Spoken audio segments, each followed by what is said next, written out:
since 1970 now, every time they know the masses are getting upset, they find a fucker like a Jesse Jackson.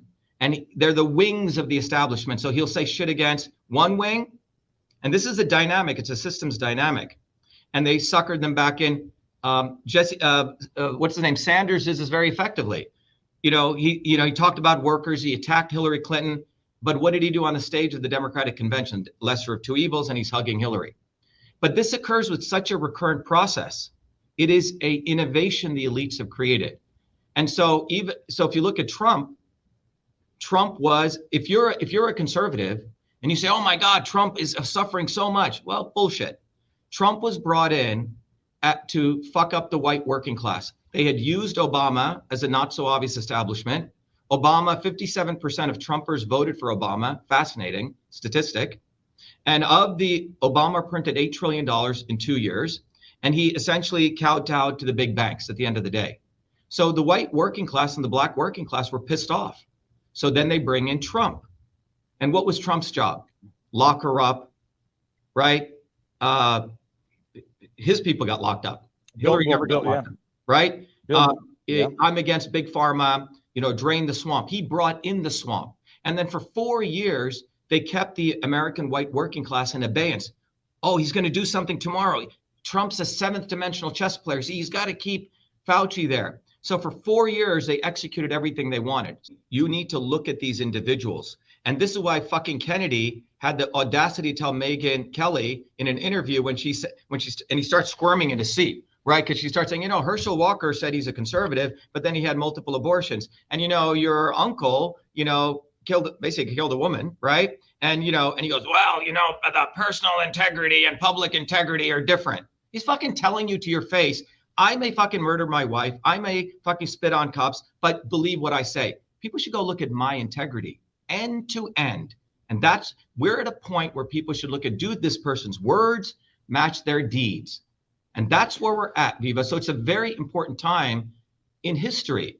It is about a time where will the individual raise their consciousness?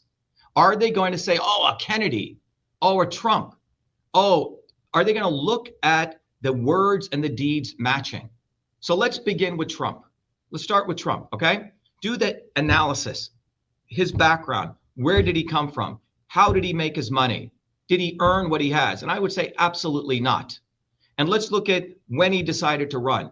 Lock her up was the campaign slogan. Would you not agree? I have videos. Yeah, it was lock her up and build the wall were the two slogans I remember. And drain the swamp. Drain the swamp. Okay? These were powerful slogans. Okay? The 2-hour meeting I had with him when he praised me for doing all the election stuff, he called me. I initially didn't go. All what he was doing is, oh, that's a good slogan. Let me write that down. That's a good slogan. Okay? People need to understand these guys are actors. They're messaging experts. They look for messaging. So lock her up. Now, if you go back and look 3 years before that, I was interviewed by the New York Times senior editor about what I thought about Hillary Clinton putting a server in her basement. And you can go read it. It's in the New York Times. I said it's a violation of the grossest kind. She should be in jail long before Trump, because a State Department server does not belong in someone's home. And in fact, a State Department official pulled me aside. He goes, Shiva, I got to tell you this. Everything you're saying is absolutely right. It's unbelievable she put a State Department server in her home so she could have deniability. All right? Lock her up.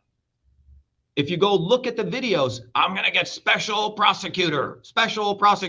Day one. What did he do right after the night after he won the election? Hillary Clinton's daughter, Chelsea, meets with Ivanka. And then he says, she's suffered a lot. And in fact, in a video, people are saying, lock her up after he wins. He goes, that was for the election. But now we move on. That's a scumbag. Okay? Nothing was done. That's one example. And if people are willing to have amnesia about that, that means you're a slave. Let's go to number two. Well, let's stop at number one. People are going to say, look, he said it. But the Republicans, the GOP, they operate by civility. They don't cross the Rubicons that the left has crossed. And so, he's not going to be very different. The next day, Viva, he said that was for the election, quote unquote, the day after the election. So you don't have a fucking excuse. I say, shut the fuck up. I'm going to let you. No, I know. What I'm saying is the day after the election. no, what I'm saying right now is I'm going to let the chat will fact check that. I don't have a Jamie to fact check that. I have the video. You want me to play the video for you? I have the actual video. Now it's I'll bring it up if you can. How quickly? I'll forget it. We don't need to waste time on that. Go look. If it's people can find the video. Was Trump the swamp? I asked it as a question after I started connecting the dots, and it's a video where people are chanting "lock her up," and he literally says, that was for the election. Now we move on. Okay, so don't bring in the swamp. That might be the same thing as what I'm saying is, okay, I'm not going to be the first president to prosecute my political rivals. This was him saying that was purely messaging, Viva. Don't excuse him, for God's sake. Well, I got to steel man both sides. And now there's no both sides. There's the truth. The both sides are what the devil does. Okay. The truth is the truth. He said that and he meant it. He was telling the elites always tell it to your face. And people say, do they really say that? It's like a guy who comes and abuses his wife and he beat the shit out of her. Oh, did he really beat me up? He gave me some flowers. No, he fucking beat the shit out of you. This is a slave mentality. It's like the king comes and rapes you, pillages you. Oh, but he gave me some food. Oh, he's a nice king. You see, it's a slave mentality. And this is a very different journey people need to go through. Do they have dignity for themselves, Viva? That's the question. So Trump said that. The next day he flips it. Give you a second example. He said, Big Pharma, go look at all of his speeches. Big Pharma, we got to stop Big Pharma. Well, on the day of his inauguration, he got $1 million from Pfizer. He accepted it. He didn't have to accept it. Fact number 2. Fact number 3, go look at 2020, March of 2020. Who was the first person to call out Fauci? Me. And you can go look at all the Twitter streams. Go type in Fauci and you will see my name come up first. I put out a tweet which said this pandemic will go down in history to support mandated medicines, destroy the economy, and devolve freedom into censorship. You can see it. It had 40, 50,000 retweets long before the grifters came in. The next day, I ran the Fire Fauci campaign. Marla Maples, his former wife, reached out to me. She goes, Shiva, we love you. Me and Tiffany love you. I go, wow, great. So we did a podcast together, which you can find. And I wrote a letter on March 23rd, 2020 to Trump as a scientist, as an engineer, who the year before had been awarded by the National Science Foundation, the prestige award to deliver the lecture on the immune system. And in that lecture, Viva, this is in November of 2019, I said, look, mandating vaccines is fucked up. Why? Because 1962, the fucker John F. Kennedy is the one who passed the 1962 Vaccination Act. The Kennedys are involved through it end to end. And I said the 1962 Vaccination Act is the core of the issue. It must be repealed. Why? And that's one of our campaign platforms. Why? Not like fucking Kennedy, I'm going to create safe vaccines by this corrupt thing. He's a fucker. He wants to create more regulations. But the 1962 Vaccination Act was created by Kennedy based on the 1915 understanding of the immune system, which only had the innate and the adaptive.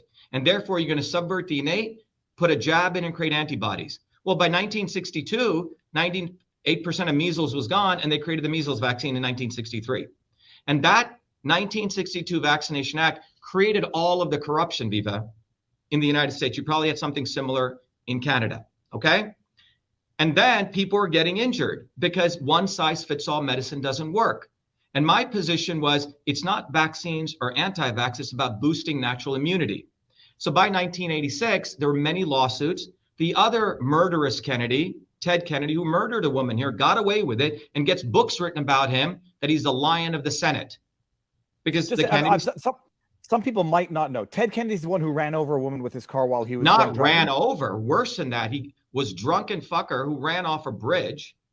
The woman is dying inside a lake. He leaves and waits 22 hours to get his story straight. The father, Joe Kennedy, the master of PR. By the way, John F. Kennedy had venereal disease as a teenager, should not have been allowed he was X'd out of going into the Navy. His father changed the rules, made him a war hero, even though he blew up ships.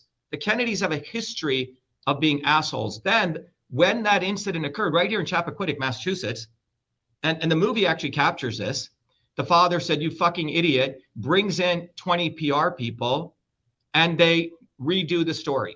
That's what happened. Those are the fucking Kennedys. But Ted Kennedy, the reason I bring him up, he was the next so people are getting injured, filing lawsuits, Viva, in federal courts. Ted Kennedy on the Senate side sponsors a bill with Waxman, and it was called the National Vaccine Injury Program. That was later shoved into a budget bill. Reagan signs it, and it basically creates a National Vaccine Injury Program, which is basically a pseudonym, an anodyne term for protect Big Pharma. You cannot sue Big Pharma right now. The reason none of us can sue them for vaccines is because of that. Brought to you by a Kennedy. And then they have this other fool, Robert Kennedy, today, okay, who was a heroin addict, couldn't make it through school. Papa gets him to Harvard, couldn't get his bar passed. I mean, the guy gets handed out everything. Go look at his history and look at my history. I worked hard for everything I have. So it's time for people to realize, why are you sucking up? Why are you a star fucker? That's what they call you in Malibu and Hollywood. When you go get their signature, I'm being serious, Viva, because I was married to one of those people. Yeah, when you walk away, they laugh at you and they call you a star fucker. Okay? These people use a term, the masses are asses. So you look at the Kennedy lineage and you go look at my lineage. Now getting back to Trump. So he took in his inauguration, go look at his FEC records. Type in right now, FEC, Donald Trump, Pfizer, and it'll pop up. All right? So Trump was brought in as a 1+1 system scientist equals 2 to quiet the American working class so they wouldn't build a bottoms-up movement. And he executed flawlessly, and he fooled a lot of people because Trump wanted to be a Hollywood actor. He wanted to be in production. His agent is a guy called Ari Emanuel, who owns Endeavor, formerly William Morris Agency, which runs every Hollywood actor, which owns Joe Rogan. That's his agent. So Ari Emanuel owns all the Hollywood actors and political theater. He owns UFC, and he just bought WWE. You see, it's all theater, man. And you can, if you really take away all the masks and you want to see things as they are, Trump is an actor. Then in March of 23rd, we sent him the letter. We said, look, don't shut down the fucking economy. I had a senior Stanford White House person call me anonymously. And he said, Dr. Shiva, Trump is not listening to us. Please do videos. You can help us. That's why, Viva, if you go look at it, I probably got 2 hours sleep since 2020 to 2022. You will see I did video after video after video educating the people on vitamin D, right? Never made a cent of it, okay? Zelenko took my protocol and packaged it. I could have made hundreds of millions of dollars. We taught people about the immune system, vitamin C, quercetin. I still get emails from people saying, Dr. Shiva, I was in the ICU. Thank you for your vitamin C protocol. You saved my life. So that's what I did, pure service. And the record stands on itself. Now, that letter got delivered to Trump. I said, don't shut down the economy. Fire Fauci. I'm telling you this as an MIT scientist who is a world renowned on the immune system. And what he did, and I said, take the really people who are at pre-existing conditions, quarantine them, and the others put them on a protocol, and don't shut down the economy. He didn't listen to that. On March of 2020, Trump was promoting lockdowns, and you can look at the tweet that booby fucking Kennedy did saying, yeah, the lockdowns, we need the lockdowns. And if we lift them, COVID is going to come back hard, and we must save, and it's going to also save the environment. What did people do when a crisis is taking place? And don't give him fucking credit. Well, later on, after I attack Fauci for a year, he steals my material and writes a book, Real Anthony Fauci.